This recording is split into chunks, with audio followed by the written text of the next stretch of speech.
Hello! So today is going to be a fun video.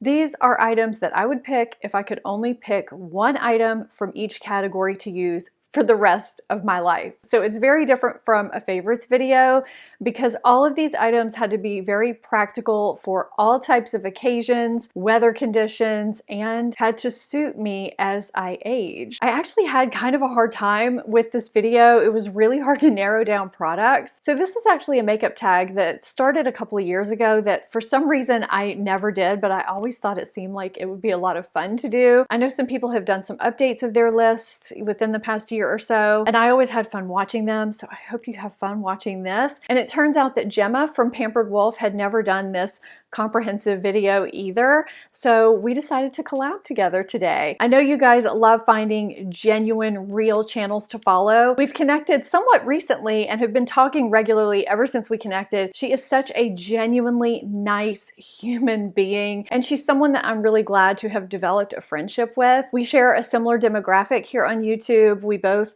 talk to those of you that, aren't in your 20s anymore, that are maybe 35, 40 or over. She's very knowledgeable about skincare, and just like over here where I talk about foundation and those things a lot, she does as well. I know I thoroughly enjoy her channel. I've been watching her for a long time. So if you haven't checked her out, definitely check out her list of products after you watch this video. I'm anxious to see what she has in her video as well. And if this is your first time here, if you're coming over here from Gemma's channel, welcome. I'm so glad to have you over here, and I do hope that if this is your first time here, or maybe if you've been watching my videos for some time but you just haven't hit that subscribe button yet, I would love it if you would consider subscribing before the end of this video. Now, I think a lot of the products in this video will be a surprise for me because I may not talk about them as much as I do some of my favorite products, but when you're thinking about things that you could use for the rest of your life and that will suit a lot of different types of situations, it turns out it's not always your favorite product. But in the case of my favorite primer, it is.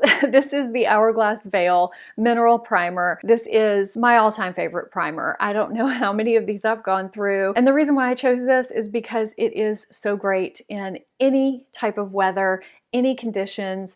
It repels water, so if you're sweaty, your makeup still looks good. It glides on like a lotion. It just works with so many different foundations. It's just super, super versatile. And I have oily combination skin, and I live in a very hot and humid climate. So I get shiny in my T-zone, but the perimeter of my face is pretty normal, and sometimes in the winter can get kind of dry. This works super well for my skin no matter how it's behaving. This works really great in hot weather because it is water repellent. And where I live, you can break a sweat really, really easily outside about 8 months out of the year. So my makeup doesn't break down when I wear this, but it also works in the winter really well. It feels lightweight on the skin, and I can just see this working for me forever. So that's why I chose this. Now, when I was choosing a foundation, I wanted one that was super versatile. This one is one that I can take from sheer coverage up to medium full coverage, which is about as full coverage as I like to go. I don't like super full coverage foundations. I wanted something that would look really good on the skin, natural, not like I was wearing a lot of makeup, that would feel lightweight, that wears really well throughout the day in all kinds of conditions, hot weather, cold weather, that never accentuates dry patches or makes me super shiny. And what fit the bill is Dior Backstage. So in addition to doing all of those things, it also takes on different finishes depending on what primer I use or if I don't use a primer. So it can look more matte or a little more skin-like if I want it to. So I feel like as far as having a versatile foundation for different types of occasions, this one just fit the bill. I'm going kind of old school with my corrector.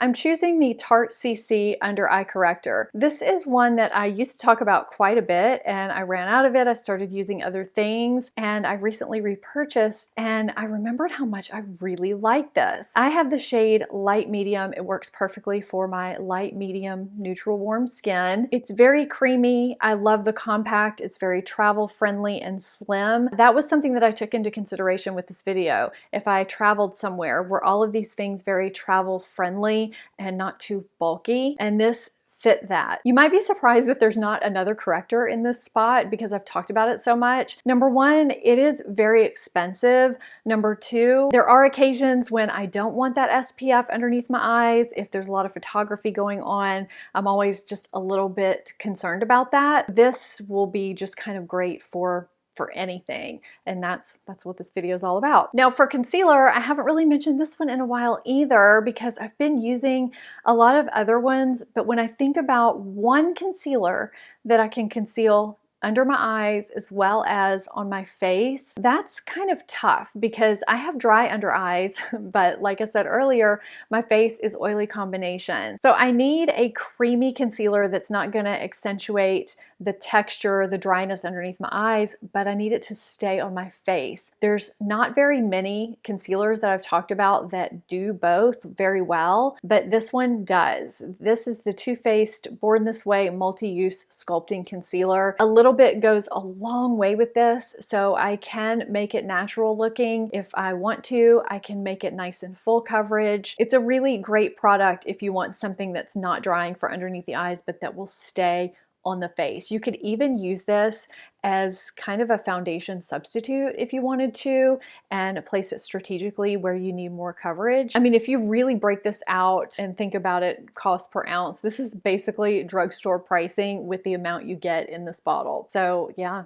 this wins for my concealer. I'm pretty sure my powder is going to be a surprise. It surprised me actually when I chose it, when I was really assessing what I wanted in a powder. At first I was going to choose a setting powder and a finishing powder and a blotting powder and just choose one of each. But then I thought that would be way too easy. I needed to find a powder that would do all three and do it well. So I ended up choosing the No. 7 Lift and Luminate powder. I feel like this is definitely a surprise because I've talked about the No. 7 Perfect Light setting powder quite a bit and how I think it works a little bit better for my combination oily skin. However, if you're talking about using this as a setting powder, as a finishing powder, and bringing it as a blotting powder, this really does work very well, and it is a great dupe for the Charlotte Tilbury Airbrush Flawless Finishing Powder, which I could have chosen. But I just really thought, you know, if a drugstore product does the job, why not choose the drugstore product? This does a beautiful job of blurring the pores, blurring the fine lines and the imperfections.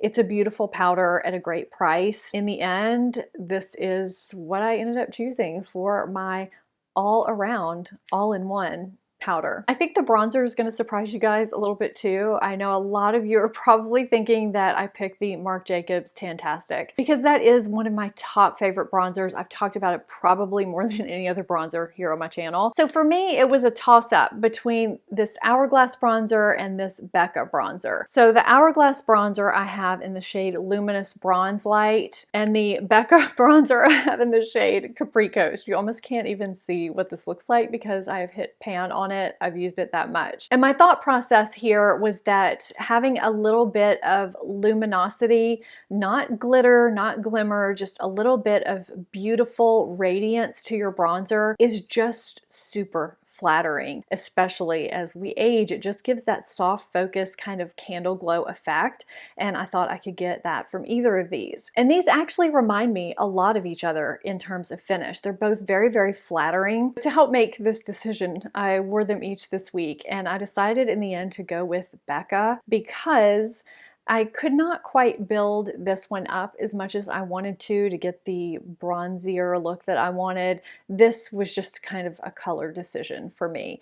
And I just find the Capri Coast Becca bronzer super, super flattering. You know, I've been known in the summer to wear Bronze Bondi because it has a little bit of a redder undertone to it. But if I had to keep one for all year round, it would be Becca Sunlit Bronzer in Capri Coast. I just find it so flattering for my particular skin tone. I think if my skin tone was, you know, a hair lighter, the Hourglass would have won out, but the Becca ended up winning this one. It's just a little bit more flattering on my skin tone. The blush for me was just a no-brainer. I hope that you can see it on camera. That's one thing, you know, the windows and the light. I just never know if things are going to be totally washed out on camera. I have said many times, this is my favorite. I have apologized for the price, but it is the most flattering blush that always gets me compliments, and it goes with everything. It kind of diffuses my skin in some way. This is the Tom Ford blush in the shade Inhibition. It looks almost like it's going to be kind of peachy, but it's really got more of kind of a neutral peachy tone to it that, like I said, will go with any eye, any lip, whatever look you want to put together. I've worn it with red lipstick, I've worn it with cool eyes, I've worn it with warm. It just is perfect with anything. It lights up my face. I have a lot of blushes that I absolutely love, but when I think about my number one that goes with everything that will work for me forever, this is it. For my highlight, I came extremely close to picking this Pixie Duo. So just let it be known, I think this is a great option. And I think if it was, you know, one product for right now or for maybe the next 5 years, it would work great. But then I started thinking, you know, this is forever. This is for when I'm, you know, 60, 65, that kind of thing. And I need something to be a little more age friendly. I'm just not sure if that type of a sheen is great for just as I get a little bit older. Although I do think you get a lot of bang for your buck with that Pixie highlight. I like a more subtle highlight even now, just because it's appropriate for any occasion. And I like one that doesn't just, you know, scream from the rooftops. Just one that really enhances your natural beauty and lifts your cheekbones in a subtle way. The one that stood out to me that is appropriate for anyone at any age, is subtle yet beautiful, is the Laura Mercier Matte Radiance Baked Powder in Highlight 01. This is just that perfect highlighter that works for anyone, any skin type, any age. It's flattering, it's subtle. You can build it up if you want to, but you don't have to. It doesn't emphasize texture. You can use it on your brow bone, your inner corner, and I just don't think you would ever use it up. I mean, there's a ton of product in here. So, you know, for your money, I think you're getting a ton anyway, especially when you think about the little amount of highlight that you use when you use it. This was a no-brainer once I realized that that Pixie wouldn't quite work for me, you know, in the later years. Now, I do have an eyeshadow palette, which was quite a struggle, I have to say, but I do feel like I need to have a one and done cream liquid eyeshadow in here because I have talked about those so many times on my channel. I just love that type of look, just a one and done look. The one that I chose is probably not the one that you think I would choose. If you've watched my channel for some time, you're probably thinking Armani eye tint in Cold Copper, right? Well, I didn't choose that. I, of course, love that. It's probably my favorite because it is super flattering. I just felt that although the Cold Copper is stunning, it's beautiful, it's one of my favorites, of course. I've talked about it how many times here on my channel. It just didn't quite have the versatility that I was looking for. It's kind of more of a put together look, and a lot of times I throw on that one and done shadow when I'm going kind of casual too, and I wanted something that could go either way. Super casual, it was good for day, good for night. So I ended up going with Nude Sticks Nudity. I just think this is such a great versatile shade, at least for my skin tone, my eye color. It's that pinky champagne that I love so much. I can swipe it on, blend it out, and it looks very natural yet put together, which is of course appropriate for any occasion. So that is why I chose this. I didn't know until right before filming what my palette was going to be. It was a struggle. I pretty much ended up with 4 that I could choose from. So I have the Persona Identity, the Too Faced Sweet Peach, I know, odd because I haven't talked about that one in forever, Urban Decay Born to Run, and Anastasia Beverly Hills Soft Glam. That's kind of what I ended up with as my finalist because I wanted something that could go from day to night, be good for casual or dressy, that had all the options I wanted. I want a brow bone highlight, a transition crease shade, some shades to smoke out, some that will make it a little bit special that I could glam it up. And then I was thinking, you know, do I want some color in there for fun? I mean, this is like my palette forever, right? But then as I get older, how much color am I really gonna wear?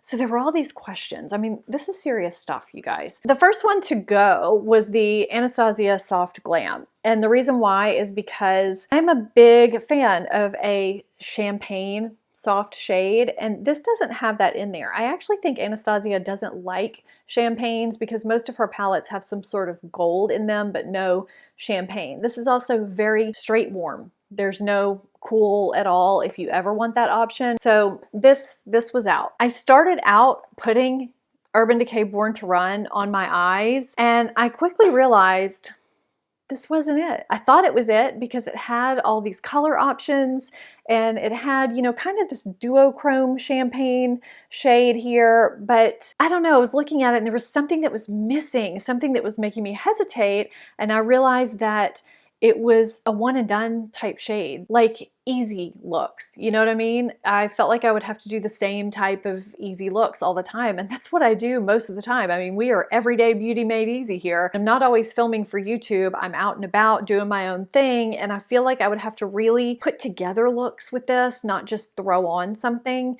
So that kind of eliminated this. We had these two. So Sweet Peach ended up in this mix because, you know, if you look at it, it kind of has a little bit of everything. I mean, it's got your neutrals. It's got this peach shade that I love throwing into my transition area. It's got that green that I love for my lid. I love mixing it in with that pinky peach.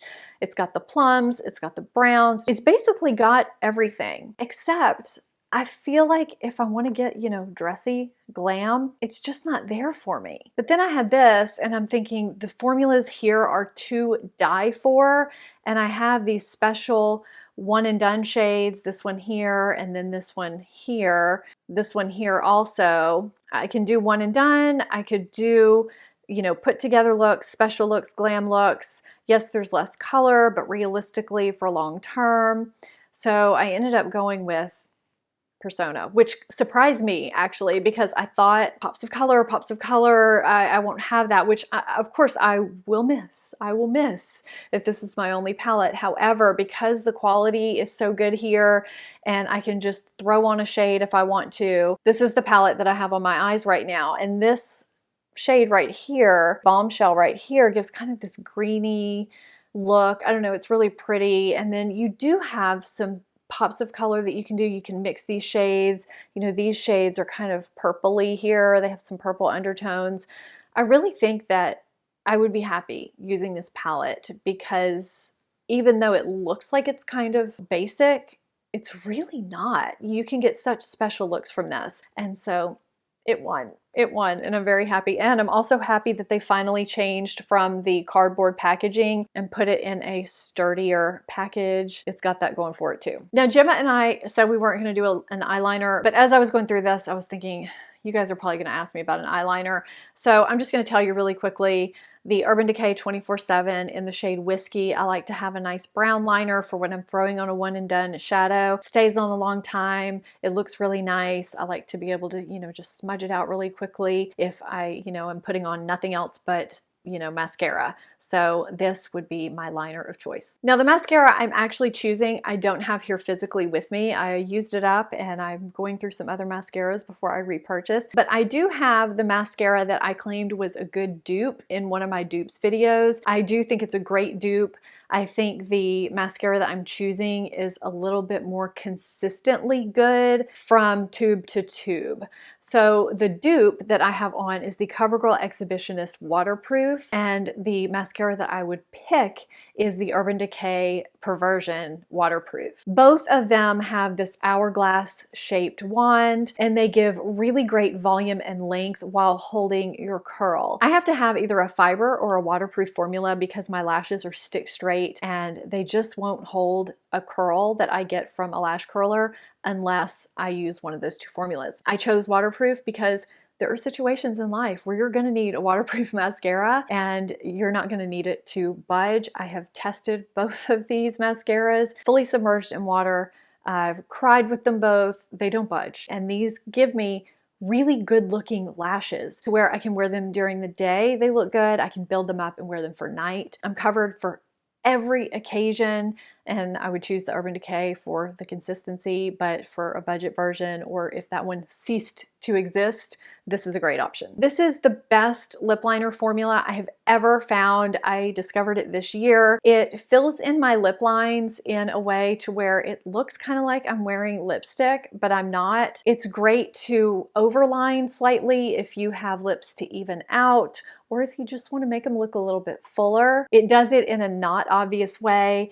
It sets down to where it doesn't really move. So if you want to wear it like a lipstick and want, you know, your lips to stay kind of budge free, it works really great for that. This is the Pat McGrath Labs Permagel Ultra Lip Pencil. I am choosing the shade Done Undone, which they finally restocked. It is such a perfect lips shade for me. The shade I had prior was buff and it had a little bit more pink to it, but this one is one I think is a little bit more versatile. And if you're wanting an option to a liquid lipstick, I think this is a great option. It just feels a little bit creamier, but it still stays on the lips. I chose a bullet lipstick for my regular lipstick just because I figured that's gonna be more lip friendly as I age, you know? The one that I chose is the one I have on right now. I feel like it goes with pretty much every eye look that I would choose. It's a neutral pinky nude, which is what I gravitate towards. This is Charlotte Tilbury JK Magic. This is her kissing formula, so it's creamy, it wears nicely, it's flattering on the lips, it evens out those lip lines. I just absolutely adore this formula. I love the shade. I know a lot of you probably thought I was gonna pick Bitch Perfect because I've talked about it a lot as being my favorite, but I'm just not sure long term if that's the shade that I want. I wanted to go a little bit deeper, but still neutral. And this really suits that look that I was going for. I've just been reaching for it a ton lately, and I just think it works for everything. Now for a gloss, I think this is gonna surprise you because I have not really talked about it on my channel, but I have been super, super impressed with this formula, shockingly so, and I have been living with this in my purse. This is the Maybelline Lifter Gloss in the shade Amber. It's a kind of a neutral nude peach shade. It looks really, really flattering on the lips, and these also have hyaluronic acid in them. They're not sticky at all. They actually have a little bit of substance to them, but feel really hydrating and nourishing. I feel like these are very, very similar to Fenty Gloss Bombs, but you know, they're from the drugstore, and I cannot get over how much I like this formula. I actually have a couple of shades, but if I had to choose one, I would go for this one just because it's got a little bit more of a warmth to it than my current lip. So yeah, out of all of my glosses, I think this is the one that I would choose, at least right now. I'd love to hear in the comments 1 or 2 items that you would choose for the rest of your life if you had to do that. It doesn't have to be your entire makeup wardrobe like this video, but just, you know, an item or 2. I love hearing that kind of stuff from you guys. If you have not seen Gemma's video, go check it out. Tell her I said hello. Subscribe to her channel if you're not subscribed. And if you're not subscribed to my channel, I would love it if you would hit that subscribe button and become part of the family. Thank you so much for watching, and I'll see you at my next video. Bye.